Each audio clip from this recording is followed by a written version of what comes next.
Alright, welcome back to Teal House Farm. I want to give you a little spring tour. Man, my hat is super messed up. My kids borrow this hat all the time and it gets sat on and stepped on, but it still shades me from the sun. But it looks pretty goofy. Anyway, I want to give you a tour for the spring of what's been kind of going on. I have some garden questions too that some of you may be able to help me with, have more experience with some new things I've been trying. But we just kind of want to update you for the spring, and maybe it'll give you some inspiration of things you want to try if you're behind us in growing season, or if you're ahead of us, some things that you could try next year. Anyway, let's go. The first step to a successful spring, if you're living this more slower paced homestead lifestyle, is to make sure that you are already prepared for next winter. That's the most important thing in the spring.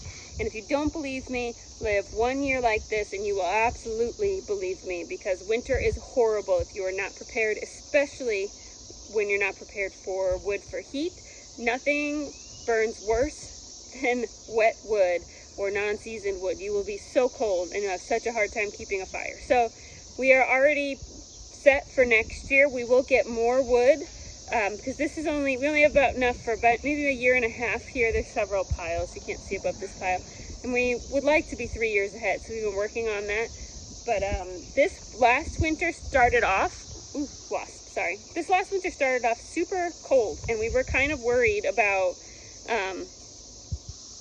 whether or not we were just going to blow through a lot of wood because it was so cold at the very beginning. But it actually ended up being a rather temperate winter, and it ended really early for us. Usually we burn clear through March into the beginning of April, and honestly we stopped burning wood at the beginning of March. We had some cold mornings, but it would warm up in the afternoon, and with an indoor wood stove you don't want to be running it if it's going to get warmer in the afternoon, because your house will be too hot, and then you do all that energy and then you're having to like open all the windows and get rid of the heat. So we actually have quite a bit of wood left over that we didn't use, and so we're very well prepared for this coming winter. The question that we've been getting a lot is our fence working now for the sheep? And the answer is yes. So our fence charger died over the winter, and we could not get the one that we wanted to replace it. So if you've been following along, we tried using an off-brand one that was still rather expensive, and it was terrible. It did not keep our fence hot enough, and it was really just not user-friendly. So we finally got the replacement. We love our Parmac Energizer, and it works great. And it took a couple weeks to get the sheep to believe us that the fence was hot and was going to be on all the time. They got through several times, and the importance with that is consistency. If your animals are getting through and you know that your fence is nice and hot, the issue a lot of time is they have to get zapped enough times to not want to do it. Because if they've learned that the fence was off for a while, which it was because we had a charger that didn't work and then a very poor charger, they would just plow right through it in hopes that this time it'll be off again. And so the first few days they got out 5 or 6 times. It's really frustrating. You really have to just keep putting them back in.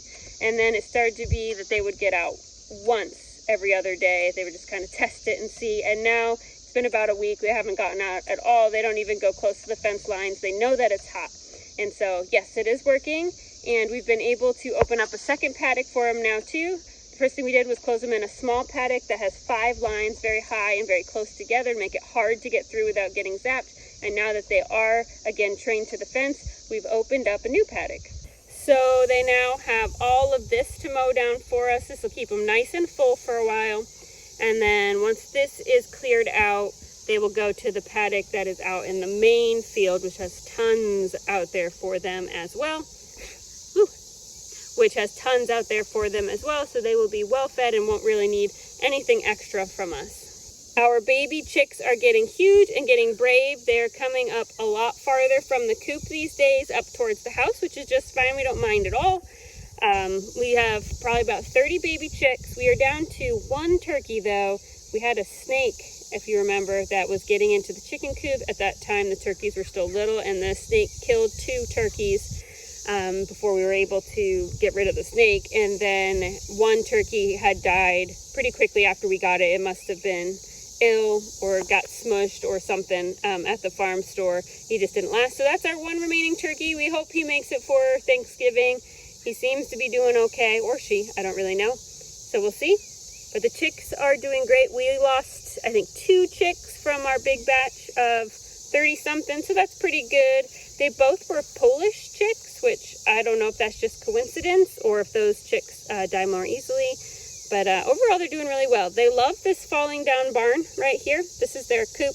They love that. I don't know why. Maybe because it's shady and it has lots of places to perch. So that's where they spend most of their day. And we lock them up in the big coop, predator-proof coop at night. So they're protected by an electric fence. And then also this steel coop that has nice roosts for them and things like that.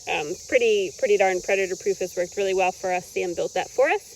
And so they're doing really well. They aren't laying yet. We have 4 baby ducks around here too, but they're not around for me to take a picture for you, that are doing great. None of them are laying yet. We have a couple more months on the ducks and probably have 4 more months on those chicks before they start to lay for us. But then by next spring, we're going to be getting tons of eggs to supplement what we're already getting from our smaller, older flock. So pretty excited about that. The geese have taught me a really interesting lesson. So these are 2 female geese. And one goose laid a nest of eggs and sat on it, and the other female goose actually helped her. It wasn't a competition. They tag teamed it for probably about 30 days until they realized those eggs were not going to hatch. And then they got up off of them, and I tossed those nasty eggs away. And then just this last week, the second goose has laid a nest of eggs, and now they're tag teaming that second nest. And I just thought that was really interesting because most animals, you think about competition to like have your eggs be the one that survived, but these 2 ladies work together, and I googled it, and apparently that's pretty common. And if there's a male goose around, I believe it's called a gander, maybe that's a female. If there's a male goose around, that the male actually will help sit on the eggs as well, that they work as a team instead of just the female goose doing all the work, which I also thought was really interesting. Okay, let's talk gardens. So the beds are super full right now. We've got carrots that they're not going to be ready to be picked for a little bit, but they're getting really big. The spinach has bolted, and I've decided to let it go to seed, and we're going to see if it reseeds the bed for fall. So we'll see if that works or not. These are potatoes that I threw in once the spinach was pretty much done, and I've hilled them up once, but they definitely need to be done one more time. And the way I'm doing it in the bed here is just bringing in a mixture of compost, old compost, and some just fill dirt and just dumping it in the bed basically. This is our spring garlic. You can tell it's starting to get kind of brown and the leaves not quite ready to be picked, but a couple more weeks should be dyed back and ready to be picked. My snap peas are loaded. Gonna let those go a couple more days and then we'll pick them. I should get a couple just snacks out of those. Sam really likes snap peas just with his sandwiches, so I didn't plant a ton, so we're not going to get a ton, but that'll be enough to enjoy for a few days. And our onions are looking great. They're really starting to bulb out. Probably got another month on those as well, so I'm hoping for some big onions. Strawberry beds, here's one of my questions. They seem to be yellowing, and they looked so good before. I'm wondering if anybody has an idea of what I might need to add to my soil maybe to keep them nice and healthy. Because the interesting thing is this cucumber plant in here is super healthy looking, but the squash or the strawberries seem to be yellowing a bit. And my other strawberries, which are along here, are not doing that. So I'm assuming it's a soil deficiency. This bed is built with a hugelculture method. So the bottom is twigs and leaves, and then it's got a compost and fill dirt and potting soil mixture on top. So my thought is maybe the roots are now getting down to where the twigs and leaves are, and maybe there's not enough nutrients there, and maybe if they go a little bit deeper into the ground underneath, then they'll kind of rejuvenate. But let me know what your thoughts are. That is something I'm not sure of. I'm also wondering if maybe it's an overwatering problem because it has rained almost every day for 2 weeks, and maybe this bed is just too wet for these strawberries because it's not draining as well as the ground. So those are my 2 thoughts. The other problem I'm having is with my potatoes in the ground. They look so good, and I have hilled them up like 3 times, but every time it rains, the hills just melt away. So I'm wondering if there's a technique that I should know about, or what people do to prevent the hills from just washing out every time it rains. Or maybe that's just normal. I'm not really sure. I just keep hilling them back up, but it's kind of a labor of love that I have to keep doing it. But the plants look great, and I'm excited to see. These are just potatoes right from the grocery store that I threw in the ground. I'm excited to see what we end up with at the end, but obviously they need to be hilled up again. My three sisters' garden is finally popping up. It looks a little measly right now, but it'll be filled in with the other squash and the green beans this week, actually. That is a wildflower area that the little kids planted.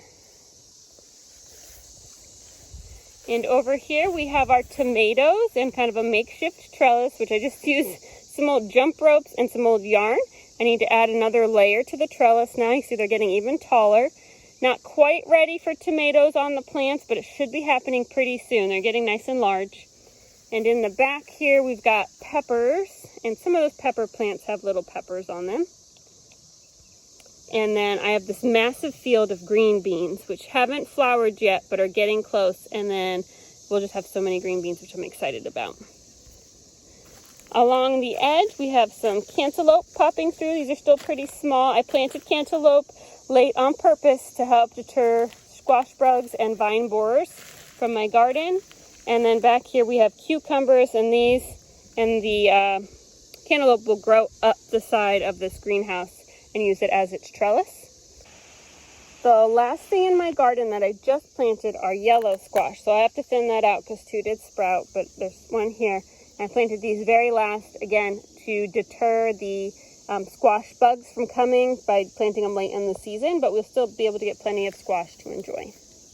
Our two apple trees right there and right there are loaded with apples, which I'm fingers crossed that they stay on there. We don't have some sort of drought where the trees drop their apples again. And the kids and I have been picking from this mulberry bush for almost a month now, so it's almost done, but I have so many mulberries in my freezer just to enjoy for snacks, and then we're going to make some jam and some syrup for pancakes, probably later this week. Blackberries are all down here. That'll be another month before they're ready. And we've been fighting endlessly this plant called a Greenbrier, and I cut it at its source. I crawled through the woods yesterday, and I found two, I think they're called rhizomes, or rhizomes, however you say it, of Greenbrier. And I went out there with my hedge trippers, and I cut them all the way to the ground. So it's finally starting to die away. I'm hopeful that I did a good enough job that it will die back instead of making it all the way down here, because those things can grow 40 to 60 feet long and smothering out my blackberries. We do also have elderberry bushes, both planted and wild, sprinkled all through those blackberry areas, but I don't feel like crawling through there right now to get you a good shot of those because I'm wearing shorts. And blackberry bushes are really prickly, so just believe me that they're there and they're doing really good. The spring has been so nice to us after several really difficult years of just terribly hot or terribly dry springs. This one has been beautiful, and the garden is loving it. All the plants are loving it. I'm very thankful for it. You have a few bad years, you realize how thankful you are for the good years. So I hope your gardens or your homesteads or wherever you're at is going well. Give me your advice on those couple questions I have. I'm really curious what other people have done, and we will see you all again really soon.